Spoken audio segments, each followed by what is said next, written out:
আজ ছিল রামনবমী, তাই সকাল সকাল স্নান করে ঠাকুরের থালাটা সাজিয়ে নিচ্ছি ফলগুলো বেড়ে।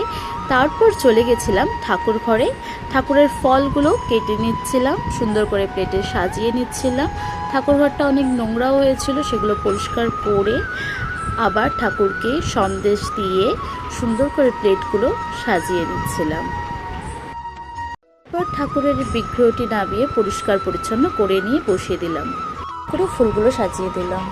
আর গোবিন্দকে স্নান করিয়ে নতুন জামা পরিয়ে সিংহাসনে বসিয়ে দিলাম। খুব সুন্দর লাগছে আজকে ঠাকুরগুলোকে। এরপর প্রদীপ জ্বালিয়ে ধূপ জ্বালিয়ে আরতি করে নিলাম। আরতি শেষে ভগবানকে সেবা দিয়ে নিচে চলে এসে যাচ্ছিলাম পুজো দিতে। আসলে এই বছর থেকেই শুরু করেছি আমরা এই পুজো। এবার চলে গেছিলাম বড় বাবার মন্দিরে, একটু ধূপ আর মোমবাতি দেখিয়ে নিয়েছিলাম।